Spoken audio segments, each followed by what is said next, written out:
उत्तर प्रदेश की राज्यपाल आनंदीबेन पटेल, राष्ट्रीय स्वयंसेवक संघ के परम पूजनीय सरसंघ चालक डॉक्टर मोहन भागवत जी, उत्तर प्रदेश के मुख्यमंत्री योगी आदित्यनाथ जी, श्री राम जन्मभूमि तीर्थ क्षेत्र ट्रस्ट के अध्यक्ष पूज्य महंत नृत्य गोपाल दास जी, पूज्य संत समाज, यहां पधारे सभी भक्तगण, देश और दुनिया से इस ऐतिहासिक पल के साक्षी बन रहे कोटि कोटि राम भक्त, देवी और सज्जनों, आज अयोध्या नगरी भारत की सांस्कृतिक चेतना के एक और उत्कर्ष बिंदु की साक्षी बन रही है। आज संपूर्ण भारत, संपूर्ण विश्व राममय है।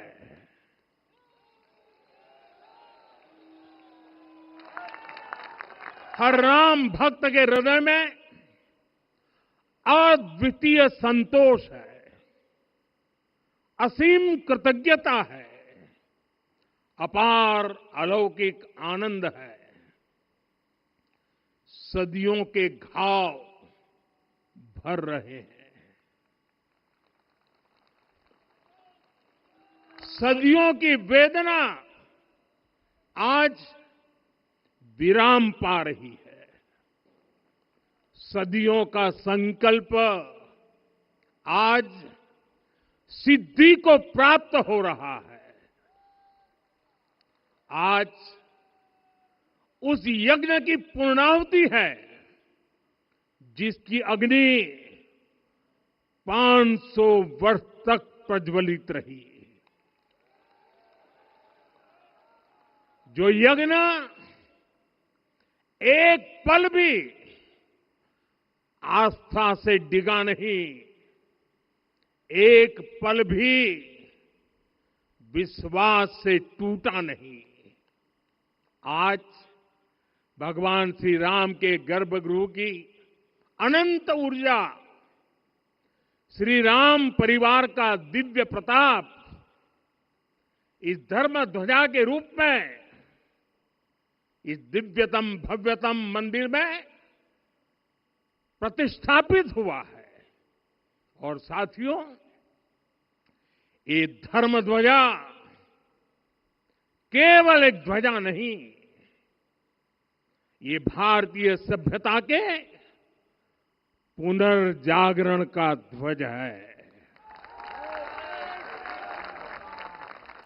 इसका भगवा रंग, इस पर रचित सूर्य वंश की ख्याति, वर्णित ओम शब्द और अंकित कोविदार वृक्ष राम राज्य की कीर्ति को प्रतिरूपित करता है। ये ध्वज संकल्प है, ये ध्वज सफलता है, ये ध्वज संघर्ष से सृजन की गाथा है, ये ध्वज सदियों से चले आ रहे स्वप्नों का साकार स्वरूप है।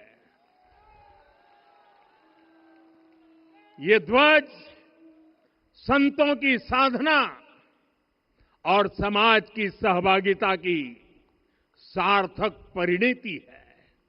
साथियों, आने वाली सदियों और सहस्त्र शताब्दियों तक ये धर्म ध्वज प्रभु राम के आदर्शों और सिद्धांतों का उद्घोष करेगा।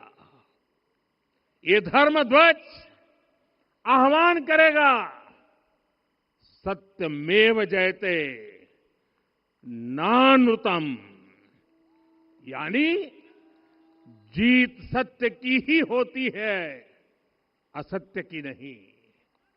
ये धर्म ध्वज उद्घोष करेगा, सत्यम एक पदम,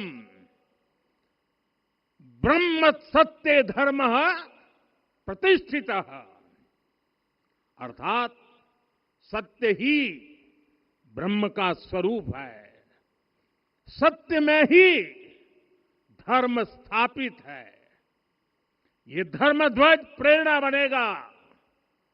प्राण जाए पर वचन न जाहि, अर्थात जो कहा जाए वही किया जाए।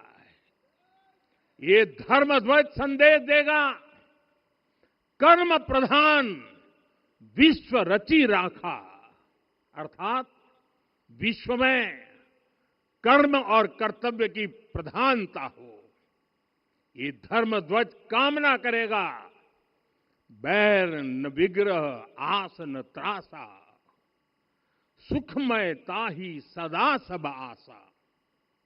यानी भेदभाव, पीड़ा, परेशानी से मुक्ति, समाज में शांति और सुख हो। ये धर्म ध्वज हमें संकल्पित करेगा, नहीं दरिद्र कोउ दुखी न दीना। यानी हम ऐसा समाज बनाएं जहां गरीबी न हो, कोई दुखी या लाचार न हो। साथियों, हमारे ग्रंथों में कहा गया है, आरोपितम ध्वजम दृष्ट्वा ये अभिनंदनित धार्मिकाः ते अपि सर्वे प्रमुच्यते महापातक कोटिभिः। यानी जो लोग किसी कारण मंदिर नहीं आ पाते और दूर से मंदिर के ध्वज को प्रणाम कर लेते हैं, उन्हें भी उतना ही पुण्य मिल जाता है। साथियों, ये धर्म ध्वज भी इस मंदिर के ध्येय का प्रतीक है। ये ध्वज दूर से ही रामलला की जन्मभूमि के दर्शन कराएगा और युगों युगों तक प्रभु श्री राम के आदेशों और प्रेरणाओं को मानव मात्र तक पहुंचाएगा। साथियों, मैं संपूर्ण विश्व के करोड़ों राम भक्तों को इस अविस्मरणीय क्षण की, इस अद्वितीय अवसर की हार्दिक शुभकामनाएं देता हूं। मैं आज उन सभी भक्तों को भी प्रणाम करता हूं, हर उस दानवीर का भी आभार व्यक्त करता हूं जिसने राम मंदिर निर्माण के लिए अपना सहयोग दिया।